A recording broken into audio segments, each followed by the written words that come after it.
Hey folks, welcome back to Game Geeks. I'm your host, Kurt Wiegel. Today's episode, we are going to be talking about the Superteam Handbook for Mutants and Masterminds 3rd edition from Green Ronin Press.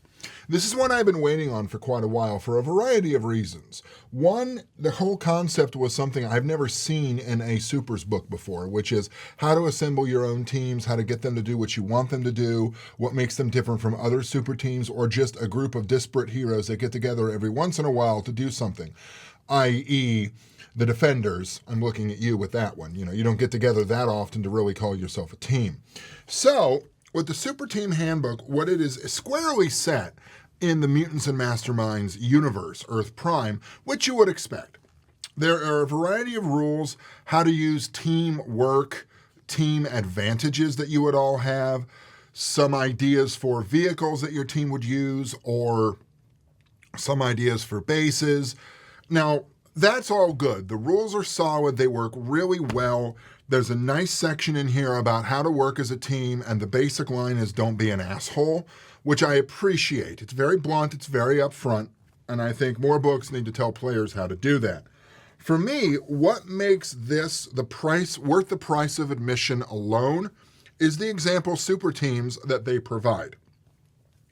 They give you super teams for every power level from 12 down to 5. And I was able to recognize analogs in comics, mostly DC, I'll admit, but analogs in comics for most of these teams. So let's work our way down through this list. PL12, these are your real worldwide heavy hitters, and it's appropriate that they work for the United Nations team in the Earth Prime universe. It's called Unique, and I know it stands for something, and I apologize that I didn't bother to look it up before this review. It is a worldwide, so it pulls from various nations, and they work together. This is very much your Justice League Avengers type of a team. Now, there are a few oddballs in here, but honestly, the oddballs do two things. One, show intense creativity that I had never really thought about for a superheroes team.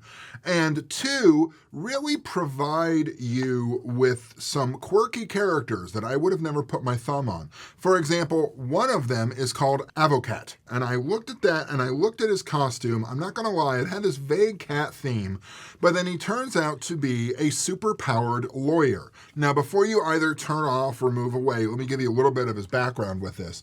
Avocat's background was he was a really good lawyer. And then it occurred to me, oh, hey, dummy, Avocat is French for, wait for it, lawyer. And the guy is, yea, verily, French. He was altered by Malador the Mystic, which is one of the recurrent, really powerful big bads in that universe, so that not only was he a convincing arguer, but everything he said is true. He has immense mind control abilities. He has illusion. He's sort of like a Professor Xavier with a bit more combative ability and really heavily invested in the law, but he can't be a practicing lawyer now because he can convince any jury of anything, and that goes against his moral code. You also have in this team a unique combination of the super strong, super tough Brick and the genius of the group all at the same time.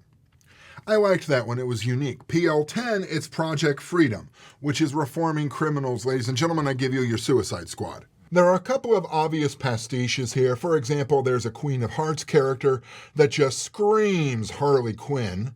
So if you want to, it really helps hang your hat on some of these ideas. My favorite of these groups are PL10, the Outliers. This is your Doom Patrol team. In this, you're fighting to save the world and the universe and the cosmos, and it could be you're fighting to save it from a sentient color of blue, or a being from another dimension that turns everyone into snack food. And it's not solely played for comedy, although it is significantly lighter than a lot of the other super teams that you'll typically see. For example, one of their enemies is essentially an evil comic book artist who was touched by the end of time and the end of all things, and now controls the universal brush or eraser or pencil, just like Bugs Bunny did in a lot of those Daffy Duck cartoons. There is another one that is a corrupt luchador that turns everyone insane when they watch him fight. I sort of like this, partially because the team is made up of characters who don't really fit in anywhere else. So, for example, you've got Inside Man, who is an amazingly powerful paragon to powerhouse type character, but only when he's indoors. Outdoors, he's kind of useless. Parts Unknown is this mutating professional wrestler whose head and torso and arms can turn into a variety of other things he needs. So it's both funny and kind of gross at the same time. And one of my favorites of this group is Sizem, who's a tech genius who gained these earthquake powers and vibration powers, not unlike Quake from the Marvel Universe. And she's very much an unwilling good guy. She's kind of a selfish, self-centered millionaire who doesn't know why she's helping people all of a sudden and has a lot of internal conflict about this.